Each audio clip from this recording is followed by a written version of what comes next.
कृष्ण अर्जुन संवाद। हे श्री कृष्ण, वर्षों से मैं आपके इस कथन के सहारे जी रहा हूँ। कर्मण्येवाधिकारस्ते मा फलेषु कदाचन माँ कर्मफल हेतुर्भूर्मा ते संगोस्त्व कर्मणि योगस्थः कुरु कर्माणि संगं त्यक्त्वा धनंजय सिद्ध्य सिद्धयोः समो भूत्वा समत्व योग उच्यते। मैंने स्वयं को यह विश्वास दिलाने के लिए विवश किया कि मेरा अधिकार केवल अपने कर्तव्य पर है, उसके फलों पर कभी नहीं। परंतु इन सागर की लहरों को देखते हुए मुझे एक गहरी व्याकुलता अनुभव हो रही है। यह परब्रह्म इतना रहस्यमय क्यों है? यदि कंकड़ फेंकने वाला मैं हूँ, तो उस छपाक का कब और कैसे मुझसे क्यों छिपा है?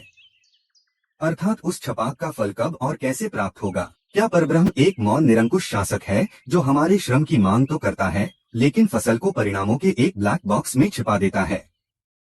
हे पार्थ, उपरोक्त श्लोकों के माध्यम से मैं केवल नैतिक उपदेश नहीं दे रहा था, मैंने ब्रह्मांड की एक संरचनात्मक वास्तविकता का वर्णन किया था।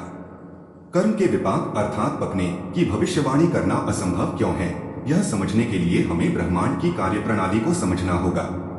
यह ब्रह्मांड केवल भौतिक नहीं है, इसे तुम परब्रह्म कह सकते हो।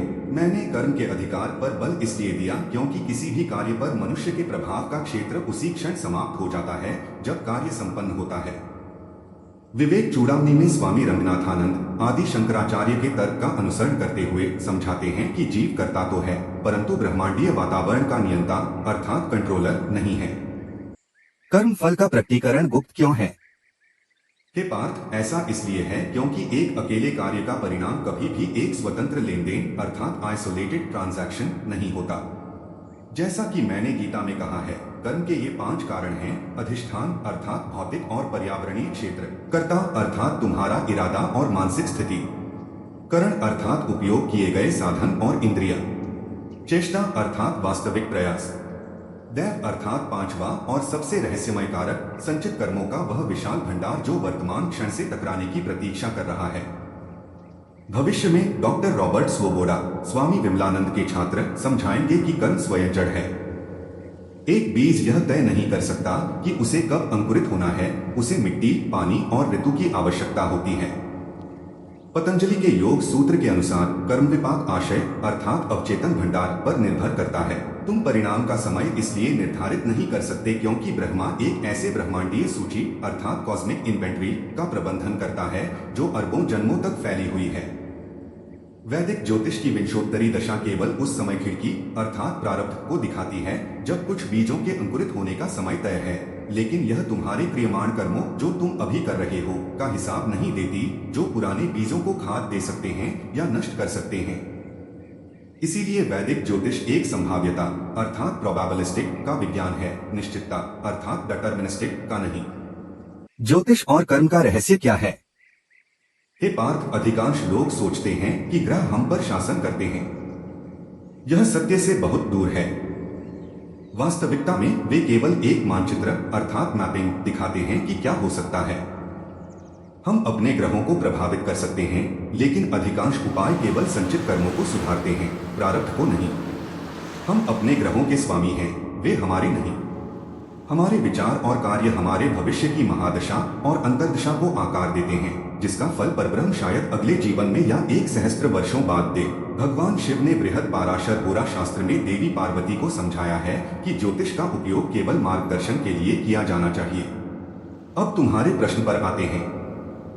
यदि तुम्हें ठीक ठीक पता होता कि परिणाम कब और कैसे आएगा, तो तुम्हारा अहंकार ब्रह्मांड का केंद्र बन जाता, जिससे पूर्ण जड़ता आ जाती। मेरी सलाह एक मनोवैज्ञानिक और आध्यात्मिक सुरक्षा कवच है।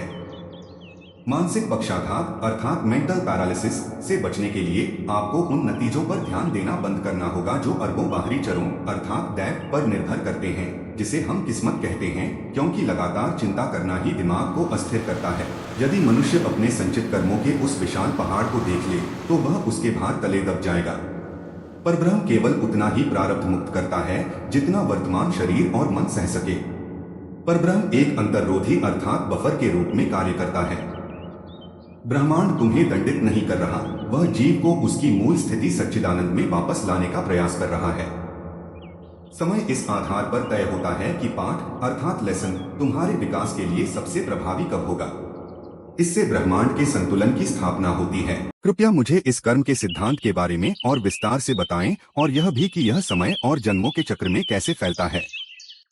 हे अर्जुन, स्वामी मुकुंदानंद जैसे विद्वान और ब्रह्मा सूत्र के शास्त्रीय भाष्य, विशेष रूप से फलाधिकरण खंड, यह स्पष्ट करते हैं कि कर्म जड़ अर्थात अचेतन है।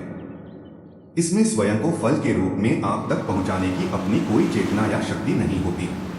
आदि शंकराचार्य ने ब्रह्मा सूत्र पर अपने भाष्य में इस विचार का प्रबल विरोध किया है कि केवल कर्म ही परिणाम लाता है। उनका तर्क है कि चूंकि कर्म एक ऐसी क्रिया है जो संपन्न होते ही समाप्त हो जाती है, तो यह संभव नहीं है कि वह क्रिया स्वयं 10 जन्मों के बाद आपको ढूंढ ले। इसलिए ब्रह्मा ईश्वर के रूप में ही कर्मफलदाता है। कर्मफल के समय का निर्धारण करना इसलिए असंभव है क्योंकि दाता मानवीय समय सीमा पर नहीं बल्कि ब्रह्मांडीय संतुलन अर्थात कॉस्मिक इक्विलिब्रियम के आधार पर कार्य करता है।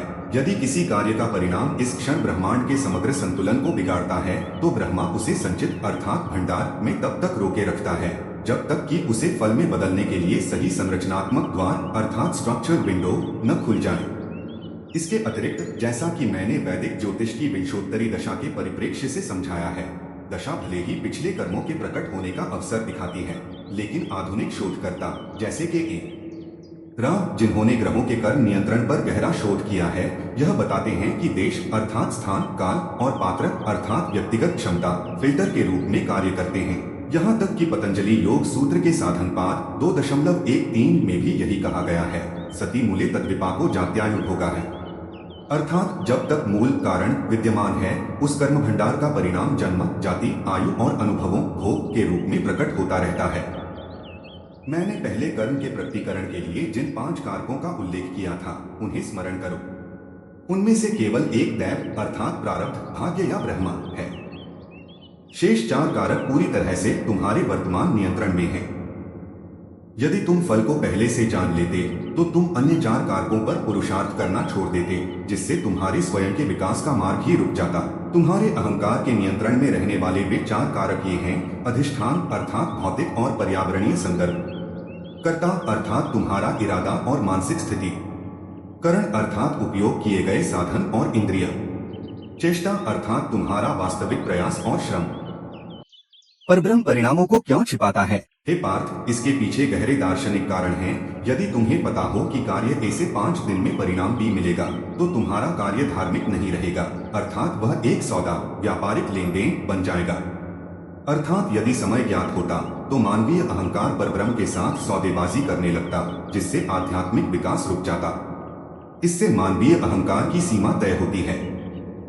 कर्म विपाक संहिता जैसे ग्रंथ नैतिक विफलताओं को शारीरिक सीमाओं के साथ जोड़ते हैं ताकि सामान्य जन सद्गुण को समझ सके।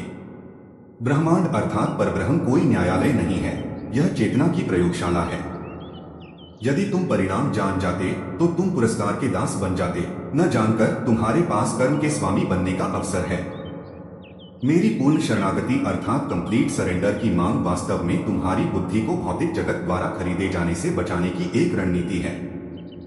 यह तुम्हें वर्तमान क्षण में रखती है, वही एकमात्र स्थान जहां परब्रह्म वास्तव में निवास करता है। धन्यवाद प्रभु।